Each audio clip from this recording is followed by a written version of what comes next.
Okay. ఇప్పుడు మన తెలుగులోనే ఇంకా లైక్ నీకు ఆఫర్స్ ఏమైనా రావడం కానీ ఎలాంటి ఆఫర్స్ ఇవ్వడం చేశారు నీకు? నాకు మూవీ ఛాన్సెస్ వస్తున్నాయి. ఆ టైంకి వస్తున్నాయి. మళ్ళీ తర్వాత మళ్ళీ డేట్స్ చెప్తాము అంటున్నారు. But not confirmed. ఒకవేళ ఫిల్మ్ మేకర్ వాళ్ళ సిచ్యువేషన్స్ కూడా మనం అర్థం చేసుకోవాలి కదా.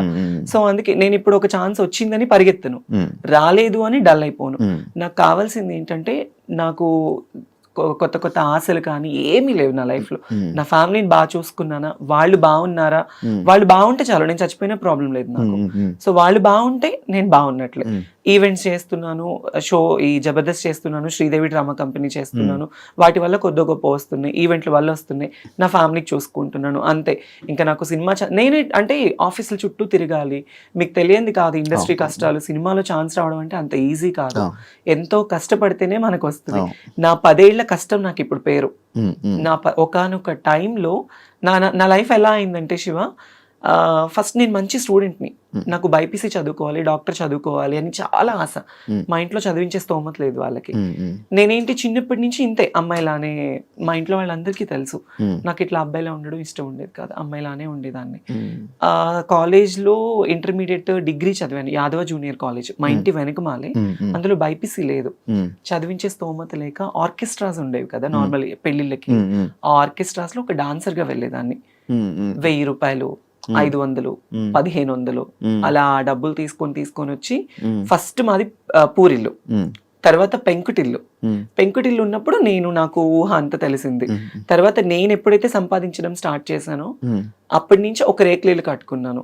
ఈ 10 ఏళ్ళు ఈ జబర్దస్త్ కష్టం వల్ల ఈవెంట్లు చేసి, షూటింగ్స్ చేసి, రూపాయి దాచుకొని, చిట్టీస్ వేసుకొని గుంటూరులో ఒక మంచి హౌస్ కట్టుకున్నా. ఇప్పుడు చాలా మంచి హౌస్ కట్టుకున్నాను, ఒక 3 floors కట్టుకున్నాను. ఫ్యామిలీ అందరినీ సెట్ చేశాను. ఒకానొక టైంలో మాకు తినడానికి లేదు. నేను స్కూల్కి వెళ్ళాలన్నా చినిగిపోయిన బట్టలు, బ్యాగ్ ఉండేది కాదు, చెప్పులు ఉండేది కాదు. మా అమ్మ పొలం పనులకు వెళ్ళి, మా నాన్న బాగా డ్రింక్ చేసేవాడు. ఏ రోజు మా నాన్న ప్రేమ అనేది నాకు లేదు. మా అమ్మ బాగా కష్టపడేది. అప్పుడు ఎప్పుడు నువ్వు ఒకసారి వీడియో కూడా చేసావు కదా, నాన్నగారు మిస్ అయిపోయినారు. అప్పుడు జబర్దస్త్ స్టార్టింగ్ కదా. అంటే నాన్న ఏంటంటే బాగా డ్రింక్ చేస్తూ ఉంటాడు. నేను తిరుపతిలో షో చేసుకొని ఒక 25,000 రూపీస్ అమౌంట్ వచ్చింది. నా అప్పట్లో 25,000 అంటే మాటలు కాదు. తీసుకొచ్చి ఇంట్లో నేను ఒక ఉండేది నాకు ముంత పైన ఇట్లా పెట్టుకున్నాను. డిబ్బి అంటారు, ముంత అని అంటారు మాలో అక్కడ. సో దాంట్లో పెట్టుకుంటే మా నాన్న డబ్బులు ఎప్పుడెక్కడ దొరుకుతుంది, మా అమ్మని కొట్టి, మా అమ్మ పనిచేసిన డబ్బులన్నీ తీసుకొని వెళ్ళి ఎక్కువ తాగేసేవాడు. అంటే మా నాన్న తాగడానికి కూడా కారణం ఏంటంటే, మేము 3 పిల్లలు. ఫస్ట్ మా అన్నయ్య చనిపోయాడు. తను ఎలా ఉంటాడో కూడా నాకు తెలీదు, నేను చూడలేదు.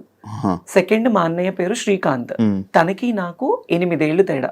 సెకండ్ మా చెల్లికి నాకు ఉన్నంత తేడా. మా అన్నయ్యకి ఇప్పుడు 36, నాకు 26 అనమాట. 8 ఏళ్ళు తేడా ఉంది. మా పెద్దన్నయ్య ఎలా ఉంటాడో కూడా 26 8 ఎలాగ అవుతుంది? 34, 26 సారీ 34, 26. అయితే పెద్దన్నయ్య చనిపోయాడు. 5 years అబ్బాయి, తను క్యాన్సర్ వల్ల చనిపోయాడు. తన వల్ల మా నాన్న బాగా డ్రింక్కి అలవాటు పడిపోయి, తను చనిపోయిన తర్వాత 1 year వరకు తన సమాధి మీద పడుకొని వెళ్ళి, మా నాన్న మనిషి అవ్వలేదు. మా అన్నయ్య చనిపోయిన దగ్గర నుంచి బాగా డ్రింక్కి అడిక్ట్ అయిపోయాడు. అప్పటి నుంచి ఇంకా మా అమ్మని కానీ మమ్మల్ని కానీ ఎవరిని చూసుకునేవాడు కాదు. ఇంకా మా అమ్మే మొత్తం ఇంట్లో పెద్ద అయిపోయి, మంచిగా పిల్లలు ఎలా అని నన్ను బాగా చిన్నప్పటి నుంచి కష్టం తెలియకుండా నాకు మా అమ్మ పెంచింది. తర్వాత వాళ్ళకి కష్టం రాకూడదని నేను నా లైఫ్ నేను వాళ్ళకి పెట్టేసుకున్నాను, సాక్రిఫైస్ చేసుకున్నాను. ఇప్పుడు ఇంకో చిన్న ఏం చేస్తున్నాడు? బేల్దార్ పని చేస్తాడు, ఇల్లు కట్టే పని చేస్తాడు. మా అన్నయ్య కూడా నన్ను చదివించాలి అని చెప్పేసి 10th class వరకు చదువుకున్న పిల్లోడు, మా అమ్మకి మా తమ్ముడికి పరిస్థితి బాగలేదు అని చెప్పేసి వాళ్ళని బాగా చూసుకోవాలి అని 10th class చదివే అబ్బాయి స్కూల్ మానేసేసి ఇల్లు కట్టే పని చేసుకోవడం స్టార్ట్ చేసి రోజుకు 100 రూపాయలు తీసుకొచ్చేవాడు మా అన్నయ్య. వాడు తెచ్చిన డబ్బులతోనే మేము తినేవాళ్ళం, మా అమ్మ, మా అన్నయ్య, మా నాన్న, నేను, అందరం. ఫుల్ కష్టాలు మొత్తం. అసలు లైఫ్ లో నేను స్టిల్ ఇప్పుడు కూడా నేను ఇట్లా ఉన్నాననే కానీ, నేను హ్యాపీగా ఉన్న రోజు అంటే ఏది లేదు నాకు నా లైఫ్ లో. ఎవ్రీడే ఏదో తెలియని ఏదో ఒక పేరు వచ్చింది జబర్దస్త్ వల్ల, జబర్దస్త్ లైఫ్ ఇచ్చింది, ఇల్లు కట్టుకున్నాను, ఫ్యామిలీని బాగా చూసుకున్నాను.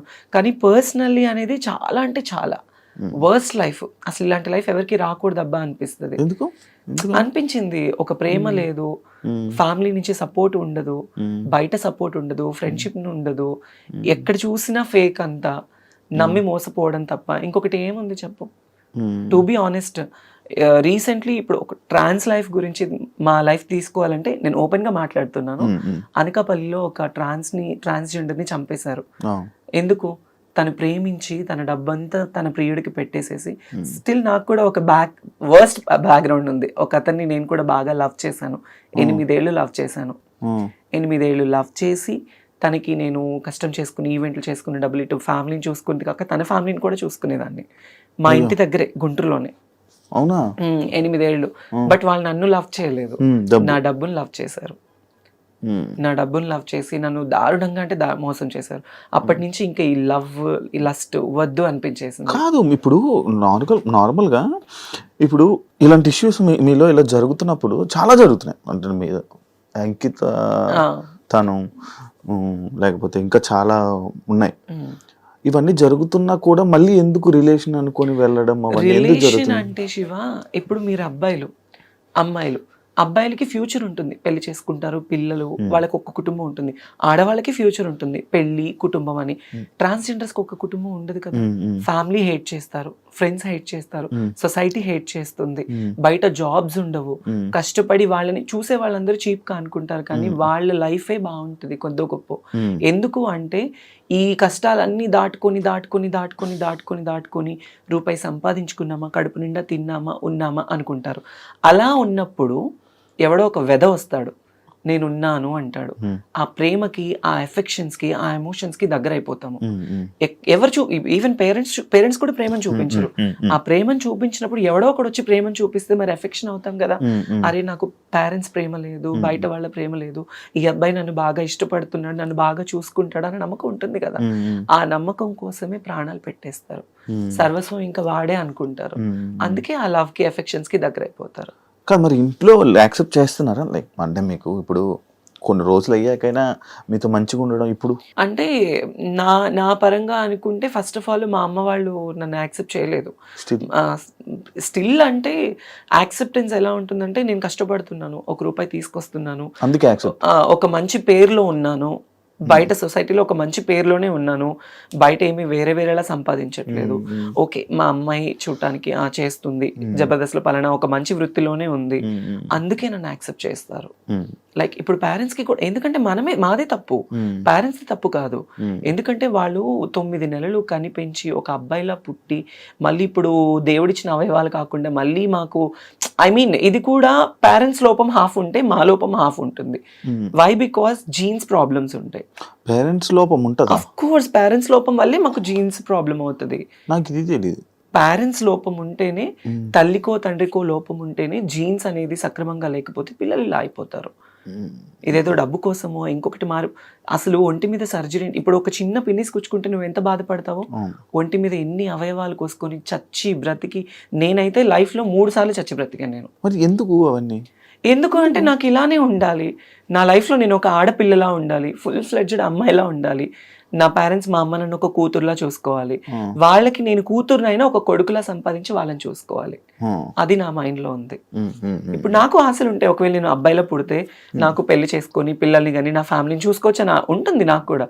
కానీ నాకు అలా కాదు, చిన్నప్పటి నుంచి నాకు నా హార్మోన్ ఇంబ్యాలెన్స్ వల్లనే, ఆ జీన్స్ అనేది కరెక్ట్ లేకపోతే హార్మోన్ ఇంబ్యాలెన్స్ ఎక్కువ అయిపోతుంది, దాని వల్లనే ఇలా అమ్మాయిలా మారిపోవాలి అని.